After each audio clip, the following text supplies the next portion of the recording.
യാക്കോബ് 3:2 നാം എല്ലാവരും പല വിധത്തിൽ തെറ്റ് ചെയ്യുന്നു. സംസാരത്തിൽ തെറ്റുവരുത്താത്ത ഏവനും പൂർണ്ണനാണ്. തൻ്റെ ശരീരത്തെ മുഴുവൻ നിയന്ത്രിക്കാൻ അവന് കഴിയും.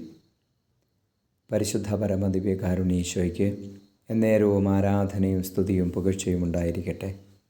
ഈശോയെ സ്തുതിക്കുന്നു. Hallelujah, hallelujah, hallelujah, hallelujah. ഈശോയെ ഞങ്ങളങ്ങേ ആരാധിക്കുന്നു.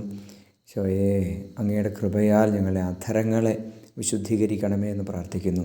കർത്താവേ, ഞങ്ങളുടെ നാവുകളെ വിശുദ്ധീകരിക്കണമേ.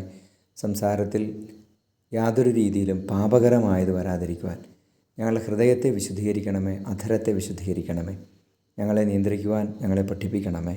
ശരീരത്തെയും മനസ്സിനെയും നാവിനെയും നിയന്ത്രിക്കുവാൻ പഠിപ്പിക്കണമേ. നമ്മുടെ കർത്താവ് മിശിഹായുടെ കൃപയും പിതാവായ ദൈവത്തിൻ്റെ സ്നേഹവും പരിശുദ്ധാത്മാവിൻ്റെ സഹവാസവും നിങ്ങളോടുകൂടി ഉണ്ടായിരിക്കട്ടെ, ഇപ്പോഴും എപ്പോഴും എന്നേക്കും. ആമേൻ.